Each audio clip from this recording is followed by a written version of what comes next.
that with us. Well, to be honest, I'm upset about what happened the other night. Well, go ahead and tell me what you're upset about. I'd like to talk about it some. Well, I'm upset that you lied about it and tried to say it was me, because that's not the truth. I'm not trying to change your point of view, but that's not how I saw it, and I'll tell you why. Ooh.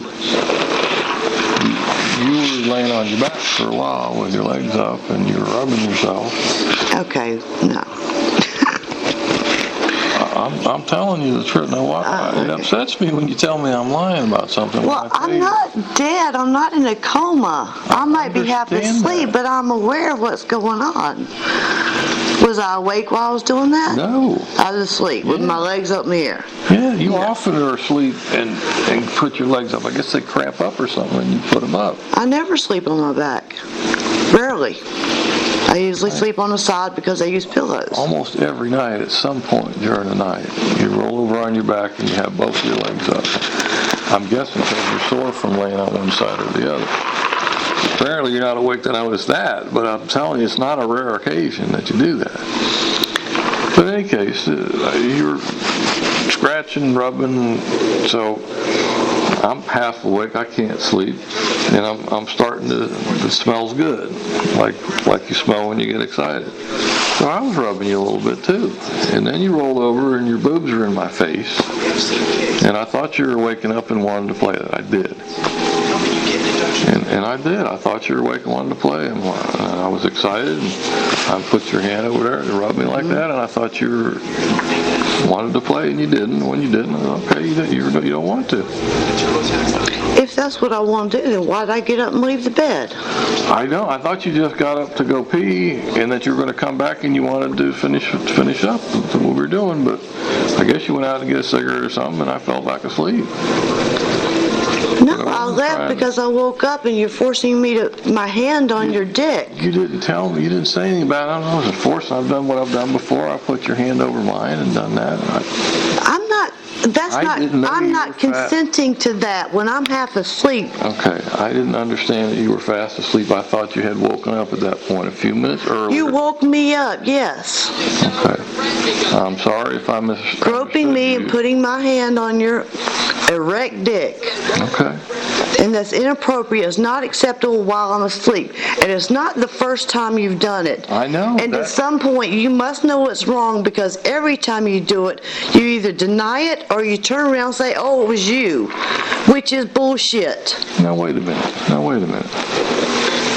You're going to tell me a month or two back, whenever it was, when you came in from the living room and came into bed, and I'm half asleep, you told me you were bored and you wanted to have sex. You trying to tell me that I started that and that I did that? Okay, let's stay to the topic at hand first. All right, well, my issue is with you doing this while I'm half asleep. I am not consenting at that point. I understand that. If it's both of us, that's one thing. But half asleep, it doesn't go for me. I understand that. Now, how do I determine that, or how do you determine that I'm awake enough to consent, or you're awake enough to consent? I thought you were. And I'm sorry, I'm to the point now I'm afraid to touch you at all, because I don't know how you're going to react, and I won't do that again, and I am sorry. I didn't think that you were asleep. I thought you were awake, and that was something that you were interested in, because it smelled like you were excited. Come on. I'm telling you the truth, and I don't I've got covers on me, and you're smelling my pussy. Is that what you're telling me? You did not have any covers on. I'm telling you. I did too have covers on me. I do not believe that for a second. I'm sorry, but I don't. Julie, I'm not a liar. I'm not making stuff up. But you've lied about it before. I have not lied about it before. You have too. Do you remember the day we got baptized? Yeah. And what do you remember about that day? I'm glad you brought that up, because I will talk about that too. Okay, go ahead. That's upset me for a long time. Go ahead. I will tell you that I have always, as long as I can remember, nuzzled up to your back and rubbed and felt good between your cheeks, not trying to get in your asshole. Just that it felt good to rub between your cheeks. And that's all I was doing. I was not trying to screw you in the ass or anything like that. And when you started talking about that, I thought you were talking about something Dennis did to you one time, and then you throw it on me that I was trying to do that to you. I was not and never have. And pulled my underwear down to my knees. Yeah. And when I got up, I had my nightgown. I came in here. I said, "How did my underwear get to my knees? Do you know?" "I don't know anything about it." "Who were you dreaming about you were fucking?" That's what you said to me. No, I think you're mixing. That is true. I think you're mixing it up with two different No, occasions. I'm not mixing up anything. That's exactly what happened. You know I what? told you then I wasn't in a coma. I was half asleep. You pulled my underwear down to my knees, period. If you could just accept that and be a man, then I could respect you more.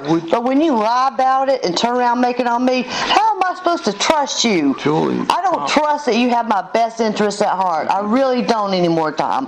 And I lose respect for you every time you do something like that. How are we supposed to have a nice sex life? we don't have a sex life. And Exactly, and that's part of the reason you just don't get it. I wish. You don't get it, period, Tom. Please lower your voice in a conversation with me. I can speak any way I want to, okay? We can both You tend to interrupt me all the time, so you know what? If I get loud, I get loud. Excuse me. But that's the truth. You denied it, you lied about it, and then in the car, you remember what you said to me in the car? What'd you say to me? On this day of days, you accused me of that, and I didn't do it. Before you said that, you said, "Do you think getting baptized is going to make you a good person?" And I said in response, "Is it going to make you stop lying?" What the fuck? You got pissed off at that. I did. Because you had just lied. I'm not lying. I didn't You were lie. lying. It was down. That's it. Julie? I don't know what to tell you. Julie? That's the truth, Tom. Just raising your voice and making it louder doesn't make it the truth. Well, it is the truth. It is the truth. Listen. I am not in a coma. I'm not dead. I'm half asleep. That's exactly what you did. I am not going to accuse you of making stuff up. I'm not accusing you of being a liar. I'm going to tell you this, that in the course of our relationship, if I've been asleep, you tried to wake me up. If you've been asleep, I tried to wake you up. And that was never been a problem. All of a sudden, in your mind, that got to be a problem, and you got to see. So I don't know where the line is anymore. And I'm sorry, and I will promise you this, and I'm telling you this now. I will not touch you in that way, and without getting your express written permission and ask you if you're wide awake and all that. I don't want to offend you in that way, and I don't want to treat you or anybody else that way. It's just really upsets me that you think that way of me, that you have no more respect for me, to think that I would do that on purpose, that I'm trying to pull something over on you or something. I was just trying to do what we've always done to see if you're interested. You lied and then about you it. say yes or no. And then you got mad, and then you treated me like shit. I went back into myself because I couldn't deal with what you believed to be the truth, and that you wouldn't have a conversation with me about it calmly and talk through it. Anytime I try to talk about it, it's like I'm making excuses and I'm lying and I'm not telling the truth. And it's misunderstandings, misconceptions that you're not willing to acknowledge to me. I know what I know. And I know fine. that's what happened. You know. And I know you tried to lie about it and turn around and say something ugly like, "Oh, who were you thinking about you were fucking? Who were you dreaming about?" You couldn't even acknowledge that you did it. And you still can't. Honey, I can't acknowledge and remember things that happened years ago. Well, apparently you brought it up. You said can't. you've been wanting to talk about that for a long time, so you must remember it. What I remember is the fact that you didn't trust me, you didn't love me enough to believe what I'm trying to tell you. That mark I will always remember. That's one of the times that you really made me feel bad, and you continue to make me feel bad about that. I'm making you feel bad because you pulled down my underwear while I was half asleep and then lied about it? I don't know that specific day whether I pulled down your underwear or not. There have been days. I'm telling you, you did. I'm telling you, and you're going to tell me that this is not true. There have not been days that you've gotten out of bed, that your underwear was down or you pulled it down, that I didn't do it, that I wasn't even home in the house. Are you going to tell me that? I felt you doing it. I know you did it. If you did, good for you. I don't remember it. If you don't want to acknowledge it, that's fine. Really, but that's the truth. That's fine. That's the truth. If that's what you remember and if that's what's happened, that's fine, and I'm sorry. I'm asking you a different question. Did you ever go to bed by yourself and wake up to go to the bathroom or whatever and not have your underwear on, that it was in the bed somewhere? No. Okay. No. Okay. I mean, maybe after we had sex, my underwear was off, but I don't pull my underwear down while I'm sleeping. I don't mean by that. Now, I'm not discounting everything that you said here about that. But you are. No. Can I finish a thought about it, please? Well, you say I'm not, but you are. So, I'm not. Which is it? I'm not discounting any of that, and I'm here to tell you that you believe that happened. I know that happened. You know that happened? Yes. I don't recall it that way. I got to be very honest. I don't recall all the specific details. I remember the other night, but I don't remember way back then. If I did that, I truly am sorry. And I'm telling you today, mark it on the calendar, I'm not going to be making any sexual moves to you in any way, shape, or fashion without your permission. I promise you that right now from this day forward. And out of respect, it's very demeaning for a woman for you to do that. I'm telling you, I don't want you to feel that way, and I didn't want you to feel that way. You have made me feel that way in the past. I know you've told me that before, too. I remember the one time that I touched your breast in the tub and jiggled it. You were very offended by that. I didn't understand that either, and I still don't, but I respect you enough. You don't understand that? I don't understand that, but I respected you enough to not do it again because it bothered you. But I still don't understand that. I was being playful, I was being loving, and you took that as some kind of rape scenario again, or disrespect, and I don't understand that. To this day, I don't understand. It's about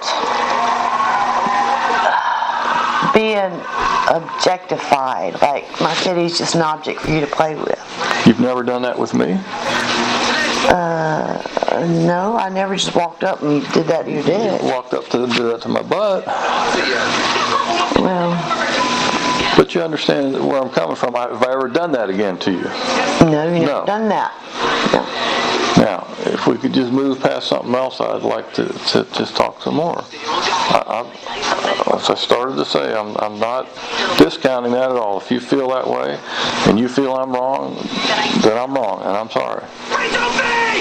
But prior to that, the last few weeks, after we talked a little bit, I've rubbed you almost every night. I've scratched your back or whatever. I've paid attention to you. I've let you know that I care about you.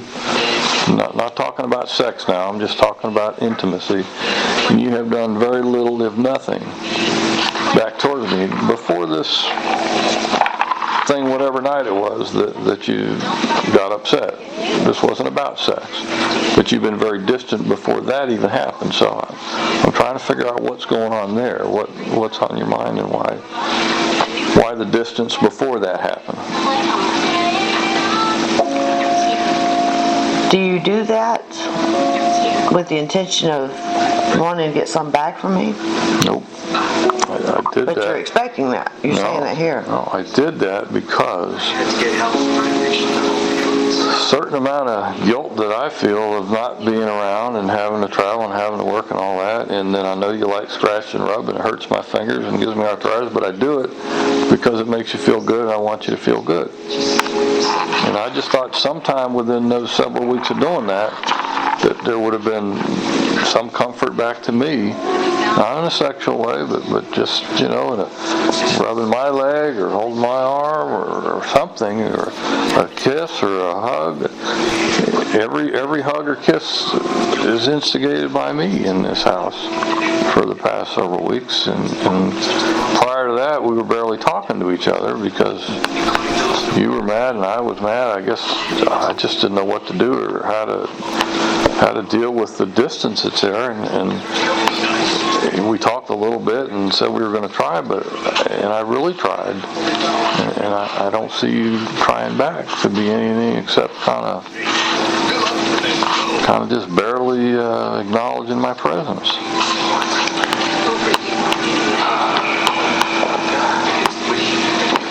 And I'm really not discounting the other issue. I fully understand what you're saying is how you feel, and I promise you I won't touch you in that way again, in a sexual way at all.